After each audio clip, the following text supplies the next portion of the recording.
Welcome back to episode 13 of All the Mods 8. A few quick little updates around the base. I finished off this wall, pretty much just filled in with glass and stuff. I've been AFK for a little while, so the mob farm's doing pretty well. We've got quite a bit of string, and I put a bunch of void upgrades on these so that they don't fill up and block everything up. And I think we've had some other mobs also show up in the system. Yeah, you can see we must have had a bunch of skeletons spawn in there or something because we got heaps of arrows and quivers and all that. But it's pretty cool, kind of useful having a bunch of arrows, especially without an infinite bow. I'll clear all this out in a sec. I went through our storage and just kind of pulled out all the gems and the spawners and some of the tools and things, just to try and keep our different type usage down. So I think we're still pretty good for the moment with our storage, but we will upgrade this soon. What else? Oh, if we go to our mining dimension, turns out that with this quarry, when I set it up last episode and I chunk loaded it, it stopped working.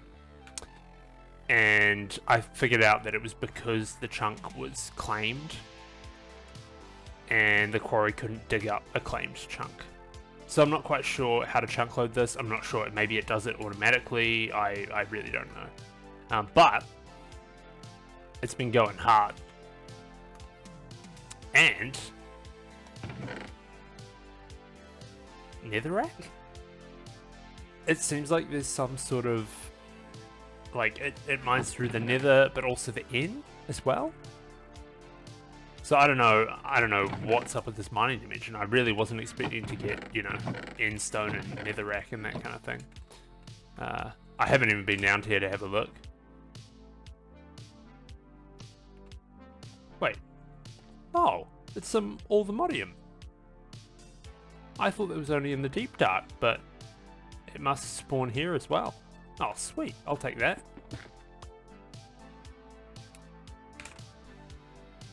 Yeah, so it looks like there's sort of a whole nether and end section of this mining dimension as well. I'm not really sure. Yeah. I mean, I won't complain, but, I had no idea. So as you can imagine, we've got, pretty sure we have quite a bit of stuff from this. The only improvement would be if we could make it silk touch, so I might look into that today, but... Ooh, I'll claim some of these diamonds that are in the walls. Man, there's a massive vein of diamonds.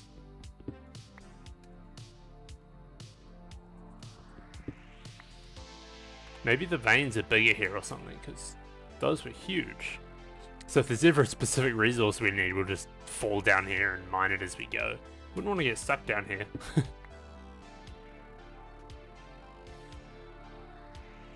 But yeah, this whole thing has just been powered off the blaze rods that we loaded up with it, and it's barely even touched the backlog. Like, these last for so long.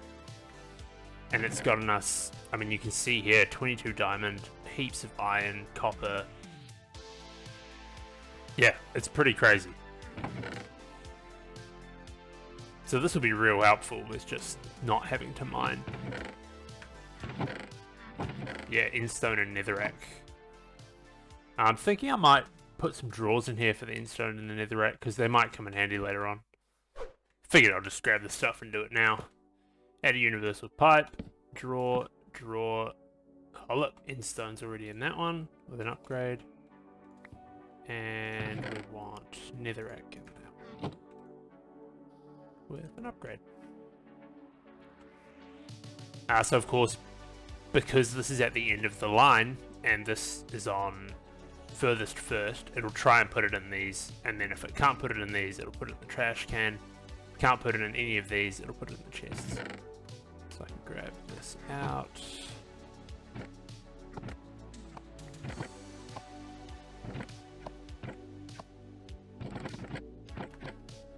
So yeah, this is what we've actually got. Heaps of copper, heaps of iron, which is great. Some crimson iron, I guess is from the nether. Some ancient debris, which is pretty sweet. Ruby, 22 diamonds. Yeah, I mean, it's pretty effective. So it turned out last episode when I got this, all the modium, I didn't even think about the fact that you can mine this without a silk touch pickaxe and it'll drop more. It'll drop the raw ore, which you can use with an ore hammer to get 2 per raw ore. So that's definitely more efficient than the enrichment chamber setup we have. So, I figure with these ones, I'll mine them with... except of course, this pickaxe isn't a high enough mining level, unless we grab our ancient debris, put that in the enrichment chamber, use it to make a netherite ingot, try and find where the heck we put our smithing table, and upgrade this to netherite. Now we can mine this. Let's see, we got 10 raw ore. Platinum ore hammer on this bad boy. Gives us 20 all the modium dust. Smelt that up, and we've got 20 ingots. That's heaps. And I guess another quarry in the mining dimension will get us even more. So it's pretty sweet. We don't even have to really go down to the deep dark again. I'll check our quests. I think we got a few here. So because we actually got the raw, all the modium ore, that unlocked this one. So we get some more ore, XP, and random reward. It unlocked this one. There we got an ingot. More all the modium and another random reward. And then teleport pad, which gave us an ingot back and XP. Mining dimension, we've been there. Haven't been to the other yet. I'm sure we'll get there. Now I wonder if the sword, pick, axe, and shovel here are better than just anything that we can get with silent gear. Probably at least until we start grading the silent gear materials. Oh, I see we've also unlocked all these. So netherite, random reward, all the modium, random reward, teleport pad, random reward, and another teleport pad. That's kind of weird, but I'll take it. The mining dimension, telling us about that, and the other. So I've decided to do another base switch around. I think I want to make it a bit more symmetrical. So I've gotten rid of the little sort of sticky out bit we had there. And I think I'm going to make it so that there are stairs like this side coming down the left-hand side as well. And yeah, pretty much the same as this side, but on that side. I'm wanting a bit more space just to expand to do a bit more. So yeah, I think I might just do that quickly and I'll come back. And we're back. So I've made both sides kind of even. You can see from up here, they both sort of go down each side. It's actually turned out way better than I expected because, you know, this side we've got this sort of aquarium thing that I still have yet to fill with fish. And on this side it kind of just looks straight out onto the sort of jungle, which is pretty cool. And even better, it turns out that this sort of area, it matches, you know, the enchantment area over that side. It turns out that this lines up exactly with our mining shaft, which is just like it's straight down the middle and everything. I don't know, I don't understand how that ended up happening, but pretty good, right? So I think I'll widen this out a bit and make it look a bit prettier. But yeah, just crazy how well it all worked out, really. As for this spot, I'm thinking maybe we can put one of the energy cells here to charge our jetpack and things, but see how it goes. So the main reason why I wanted to sort of open the base up a bit, I might even dig this down a little bit. And sort of have a glass floor over the top. Maybe underneath we can have all our ME kind of applied energistics set up. I'm wanting to kind of start getting into a little bit of auto crafting. Not too crazy, just some of the basic AE2 inscriber recipes. I made some acceleration cards for this, by the way, because I needed to make another storage bus for another draw controller. So yeah, the plan is I'm thinking I'll dig down here and then we can start sort of getting into some auto crafting. The other thing I wouldn't mind is getting some auto processing set up for the stuff that comes back from the quarry. And that's been done. So you can see I've kind of dug out the floor here, and we can use this whole underground area here for our applied energistics setup. I think it looks pretty cool. I've also opened up the wall here so that we can go back through here when we need to. I really like it. I think it's looking way more open and nice. Thinking we might eventually, dig out some of this as well, or use it for more storage or something. See what happens. But anyway, down here, time for some automation. So I've started off just by making one of each of the different processes. So we've got engineering, calculation, and logic. I figured that we'll probably use them at some point anyway, so might as well just make a heap. To get started with auto crafting, I need to make a few of these crafting storages, co-processing units, and optionally a crafting monitor. I don't actually think I will make one of those. They're not really needed for the auto crafting. So pretty much just crafting storage and co-processing unit. I'll probably make maybe 4 co-processing units and a couple of the crafting storages. See how that goes for now. So of course I need to make 6 of these crafting units. 6 of these. And then to make the 4 co-processing units, pretty straightforward. Just combining the crafting unit with an engineering processor. And then for the other 2, I'll need the 16K storage components, which I need to go through and make enough 4Ks and enough 1Ks to make the 16Ks. So for 2 16Ks, it means I need 6 4Ks. And for those 6 4Ks, I'm going to need 18 1Ks.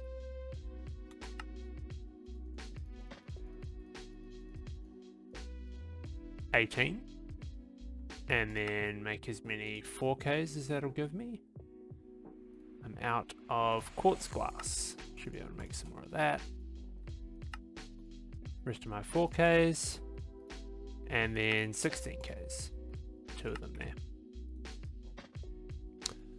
So those combined with the crafting units will give us the 2 16K crafting storages. Thinking at this point, I might put them in these sort of corners. So these become a multi-block structure. The crafting storage determines how big of a craft you can do, and then the co-processing units means you can do sort of multiple things at once. Or I think that's how it works anyway.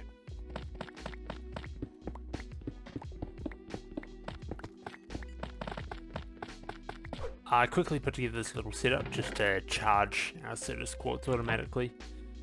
So we've just got a pipe pulling out regular quartz, chucking it into the charger, and then a filter pulling out only the charged stuff and putting it back in here. And I mean, we've got so much of the Certus quartz that I just chucked a heap in here just to charge it up. So that we get a bunch of fluids, which I've made there. So I'm thinking I'm going to use a P2P tunnel for this. So I'll grab a couple of these. Also need to make a memory card. And I need some regular glass cable. So I'm thinking out of the bottom of the controller, I'll put an ME dense smart cable. So this can tell us how many channels is being used. From that underneath, I'm going to go straight into a P2P tunnel, which will go down and along. Not very far, but just out here.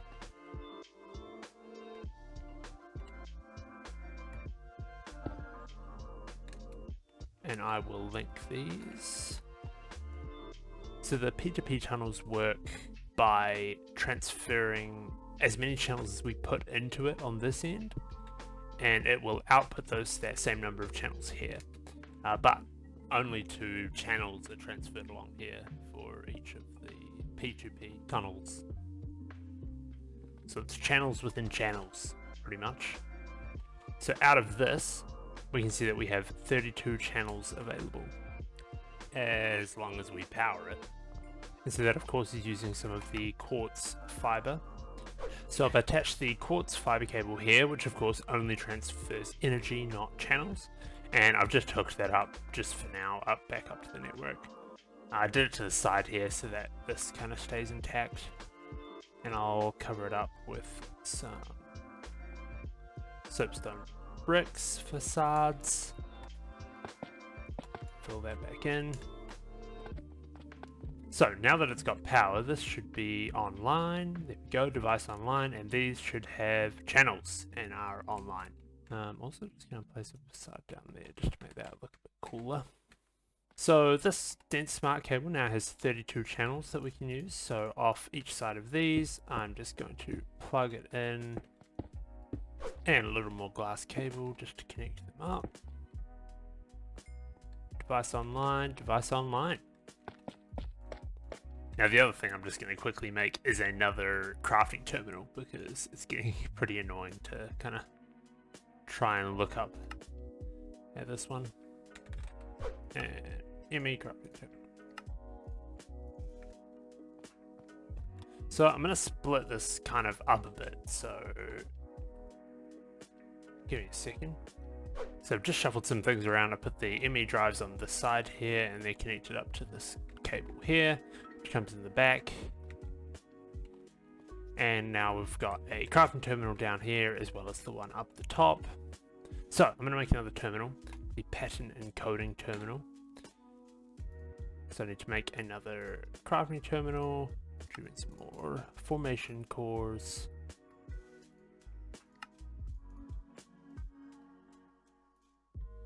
Another crafting table. I should have heaps of engineering processes, so crafting terminal, pattern encoding terminal. So I'm going to put this above the other one. Like that. And so this is the terminal that we can use to encode patterns and use them for auto crafting. So I need to make a bunch of these blank patterns. Need some more quartz glass.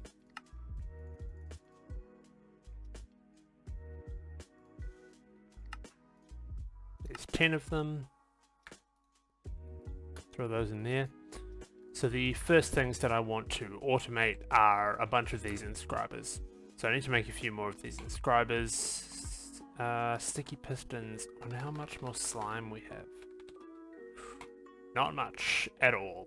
Wonder if we should do one of these gate pearls. So, slight detour here. We need some more slime to make sticky pistons. So we're going to do a slime gate. Here we are outside. I guess I'm just going to place this. I can't imagine I'll have too many issues since I can just fly, but...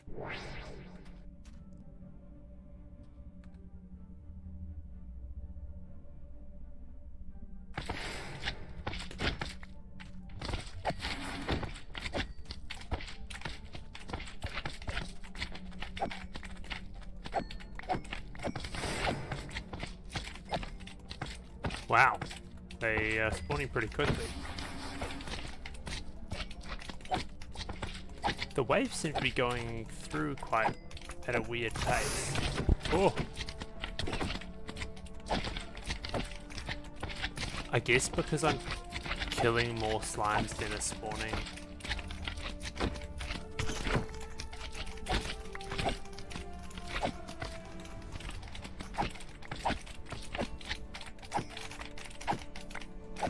There are so many of them.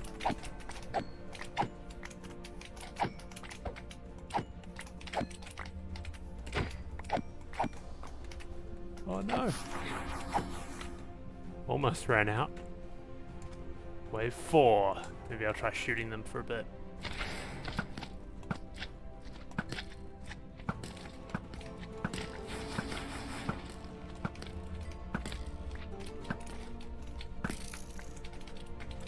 Nah. AoE's too good. Maybe I'll shoot the big ones. They have quite a bit of health.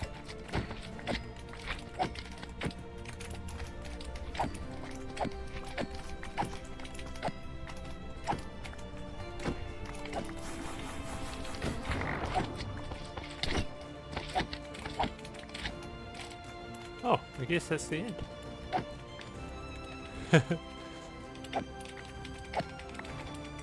Still got so many of these little ones.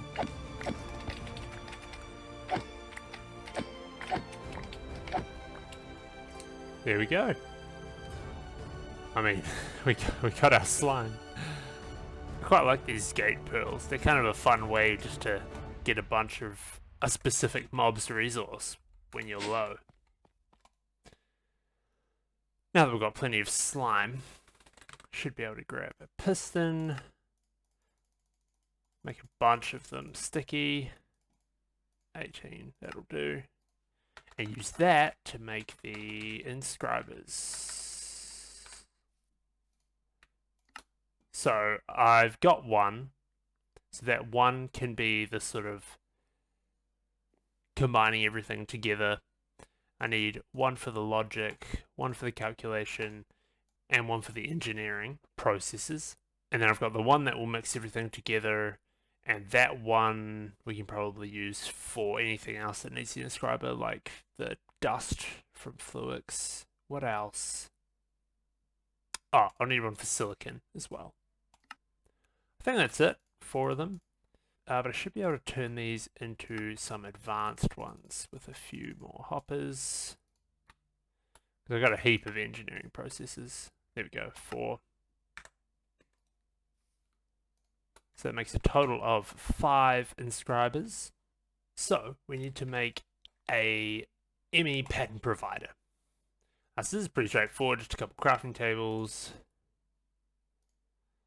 formation cores, annihilation cores, and iron. And I'll make one of these per inscriber that we have. Bunch of formation cores, another bunch of annihilation cores, bunch of crafting tables, and we should have enough iron for 6 of these. These, I believe you can turn into the sort of plate mode as well, which I'll do. And I'm thinking, actually, now that I'm looking at it, I might put it in this wall. So I've just relocated that line that was coming across here underneath.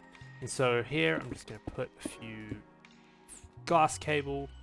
And then on the back of each of those, we'll go a pattern provider. And then in front of each of these will, of course, go the advanced inscribers. I need to make the patterns for all these machines. So these are the 9 recipes that we need to make. First of all, I'll just start from the top. Engineering processor, calculation processor, logic. Now the printed silicon, instead of needing the inscriber and the silicon, I'm going to already put the inscriber in there, so we just need the silicon. Same deal with these other circuits as well. I'll get rid of the press because they'll already be in the machine. Fluix dust, and lastly the Certus quartz dust. This first one on the left here, I think we're going to do the silicon. So that creates the printed silicon with 1 silicon. And so that needs an advanced inscriber, and in there it needs the silicon press. So this pattern provider will insert the silicon into here, it'll press it, and then it'll get pulled back into the system. Next along here, we're going to do the logic circuit, and so the inscriber that goes in front of here will need the logic press, and so on with the engineering and the calculation. And so now this last inscriber here, this one will be the one that combines all 3 of the different processes, and will also do the Fluix dust and the Certus quartz dust for us. And this one, since it's got more recipes, is the one that I'm going to chuck the acceleration cards on. I'll make more acceleration cards for the rest of them shortly. So now that the patterns are all in there and these inscribers are here, pretty much just need to hook them up to the network. So with these advanced inscribers, when they're finished making whatever they're doing, they automatically pull it into the network if it's in the right network. So I'm going to make sure to hook them up to the same network as everything else. I'm thinking I might even just hook it straight up to the crafting storage here. So to plug these in, these inscribers, although they need power, they don't actually take up a channel, whereas the pattern providers on the back do. So all up, this thing only needs 5 channels for the pattern providers. So I'm actually just going to plug it straight into the side of the crafting storage here and cover it up with a facade. Because of course the crafting storage as a multi-block only uses 1 channel, and this only uses 5, so that's all up 6. So if we have a look down here, we are only using 8 channels all up on this, so that's 6 and then 7. So this regular glass cable can handle 8 channels, so it's just enough. Cover that up. So these should all be working now. So if we have a look inside, I should have recipes for all of these things that we put in there, which is pretty cool. I'll test it out by maybe requesting 10 logic processes. Looks like we've got everything.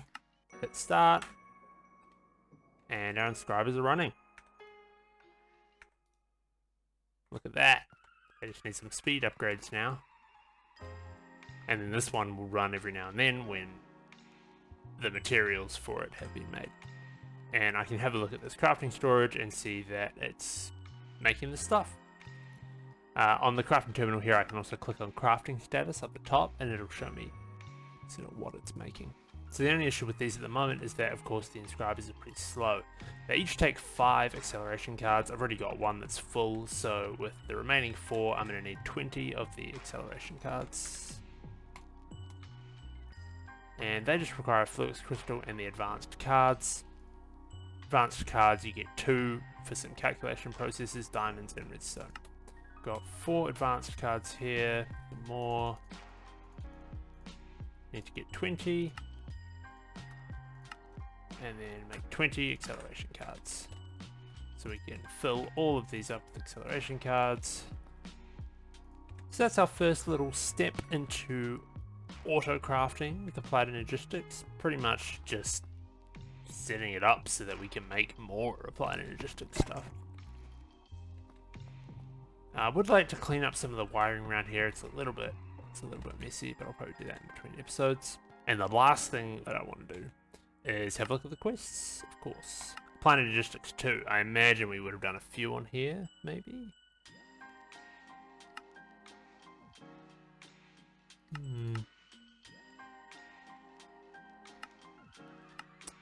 We did the P2P tunnels, that gives us a random reward, some silicon, XP, and we did memory card, another random reward.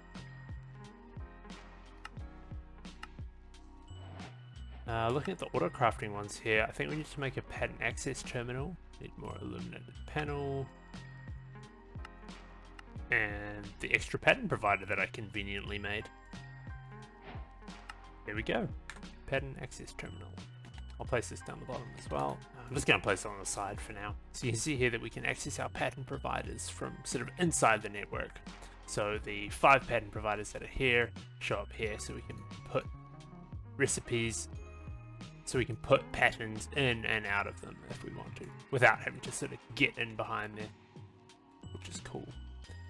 That's unlocked a heap of stuff in the quest line, the growth accelerators, which we made ages ago. More random rewards. We did patterns. It comes with another random reward. Random reward, random reward. Sweet. There's a few of these that we've done, but they're stuck behind having to make an ME chest. There we go, ME chest. And that's unlocked the rewards here. Rewards here.